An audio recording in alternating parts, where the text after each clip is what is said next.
Angel refused absolutely to meet with Bird over the weekend. Apparently she had a rule about weekends being devoted exclusively to the 8-year-old Barry Goldwater Templeton.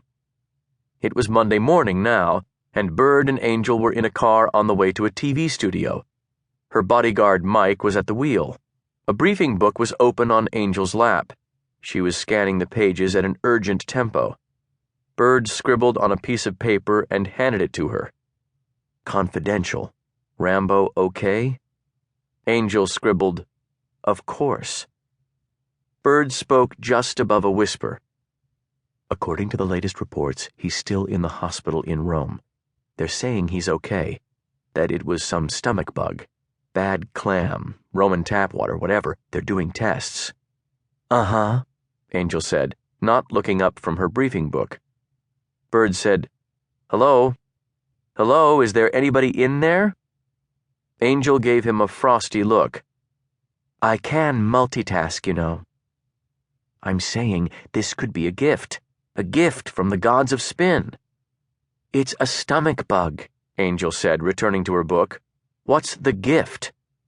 "They're canceling a visit with the Pope because of an upset tummy? Really? They couldn't give him Pepto-Bismol or Imodium?" Angel sighed.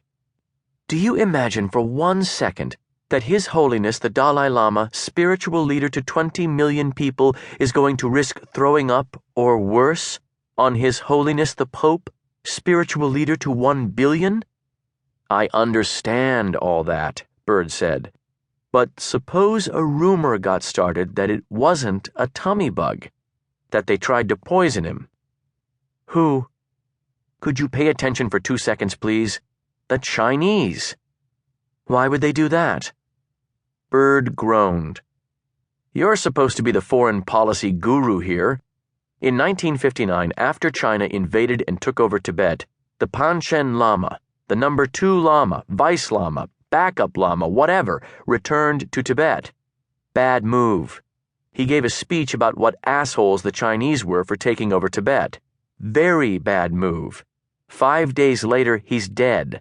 Of a," Bird made quotation marks with his fingers, "heart attack. So the Chinese have some street cred when it comes to offing llamas." "That was 1959, Angel said. "So? Are you telling me that totalitarian governments no longer go in for assassination? Look at the Russians. They're poisoning people every 2 minutes. That poor son of a bitch ex-KGB guy, Litvinenko, the one they got in London?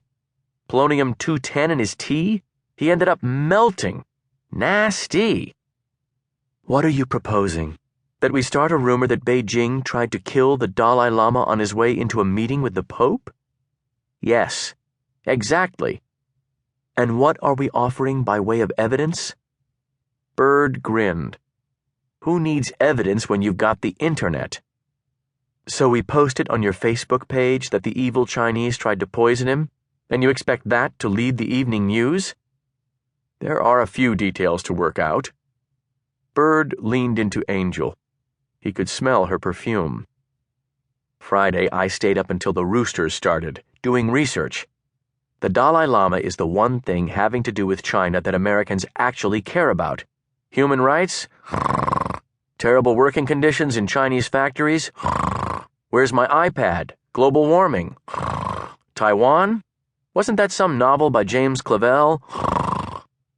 When's the last time you heard anyone say, 'We really must go to war with China over Taiwan'?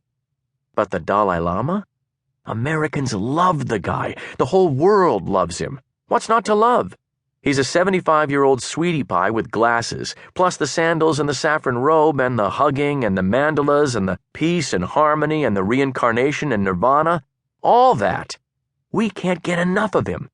If the American public were told that those rotten commie swine in Beijing were—" Bird lowered his voice. "Putting, whatever, arsenic, radioactive pellets in his yak butter. You don't think that would cause a little firestorm out there in public opinion land?" Angel took off her glasses and looked out the window pensively. "Getting the story planted isn't the problem," she said. "The Lama people will poo-poo it, though."